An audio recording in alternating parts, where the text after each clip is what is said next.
વેદવ્યાસ ભગવાન, આપ જાણો છો, આપ પણ વિદ્વાન છો, 4 વેદ, 6 શાસ્ત્ર, 18 પુરાણ, ઉપનિષદો લખ્યા છે, મનમાં શાંતિ થઈ નહીં.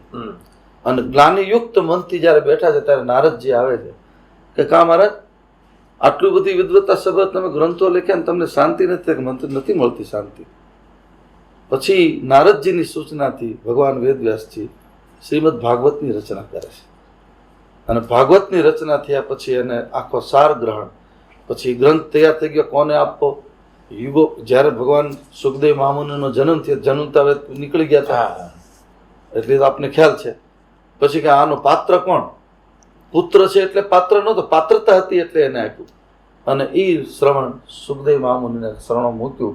અને એ એવું મૂક્યું કે આ દેશનો પવિત્ર રાજા કુસંગના કારણે જ્યારે મુશ્કેલીમાં મુકાણો ત્યારે મોતના મોઢામાંથી બચાવવાનું કામ આ ગ્રંથે કર્યું.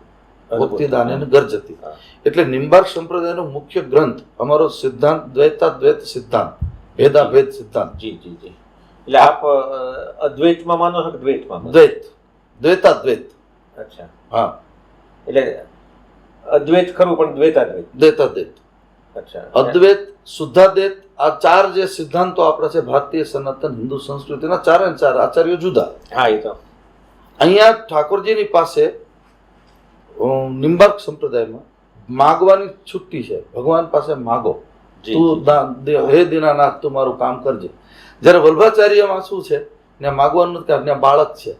11 વર્ષ ને 52 દિવસનું સ્વરૂપ વલ્ભાચાર્ય સ્વામીએ સ્વીકાર્યું, જગતગુરુએ. હવે વલ્ભાચાર્યનો જે સંપ્રદાય છે અથવા એના સિદ્ધાંતો છે એ અદ્વૈતને માને છે કે નથી માનતા? માને બધાને, સિદ્ધાંત બધાને જુદા જુદા. હા હા. અદ્વૈત છે કે દ્વૈતાદ્વૈત છે, એ શુદ્ધાદ્વૈત છે. અચ્છા. હા. અને એ માનો, આમાં સંપ્રદાય જે આવે ને ત્યાં સંકુચિતતા આવે. નિંબાર્ક સંપ્રદાય નથી. હા, બસ એ રામાનંદ સંપ્રદાય નથી. નથી. એ પ્રવાહી પરંપરા છે. હા, એ સનાતનની પરંપરા છે. જેવી રીતે ભીમનાથમાં નીલકા નદી વહે છે, આપણા માટે ગંગા છે. હા.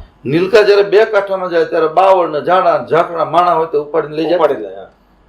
દ્વૈતાદ્વૈતનો અર્થ એ તમારા તમામ દુર્ગુણોને ગ્રહણ કરી એમાંથી સાર કાઢે, એનું નામ છે સંપ્રદાય.